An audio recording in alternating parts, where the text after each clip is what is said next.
जो कोई भी जिस किसी भी देवता की पूजा विश्वास के साथ करने की इच्छा रखता है, मैं उसका विश्वास उसी देवता में दृढ़ कर देता हूँ। जो सत्य की राह पर चलते हैं उसकी जीत का शंखनाद खुद प्रभु करते हैं और उसकी तकलीफ़ों का समाधान भी वो ही निकलवाते हैं।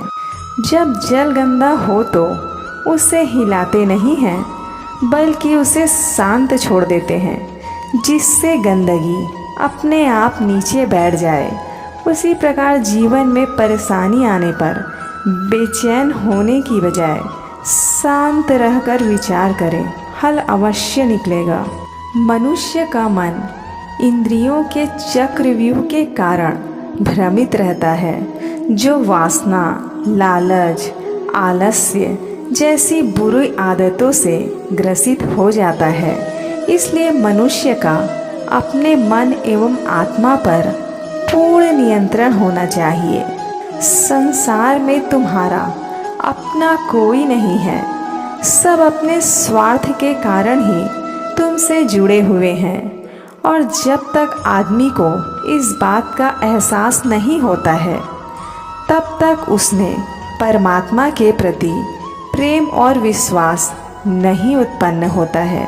समय मनुष्य के बनाए मार्ग पर नहीं चलता, मनुष्य को समय के बनाए गए मार्ग पर चलना होता है। इसी को नियति कहते हैं। जिस प्रकार गंदे शीशे पर सूर्य की रोशनी नहीं पड़ती, ठीक उसी प्रकार गंदे मन वालों पर ईश्वर का आशीर्वाद और प्रकाश नहीं पड़ सकता। प्रभु कहते हैं, तुम किसी का कुछ मत बिगाड़ना, मैं तुम्हारा कुछ भी बिगड़ने नहीं दूंगा। मैं किसी का भाग्य नहीं बनाता, हर कोई अपना भाग्य खुद बनाता है। आप आज जो कर रहे हो उसका फल आपको कल प्राप्त होगा, और आज जो आपका भाग्य है वह आपके पहले किए गए कर्मों का फल है। और क्रोध बुरा होता है, पर जहाँ ज़रूरत हो वहाँ दिखाना ही चाहिए, नहीं तो गलत करने वाले को एहसास ही नहीं होगा कि वो गलत कर रहा है, और वो आपके साथ हमेशा वैसा ही व्यवहार करेगा।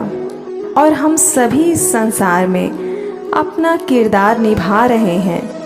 ईश्वर ने हम सबको जो कर्तव्य दिया है उसी का पालन हम सभी को इस संसार में करना चाहिए।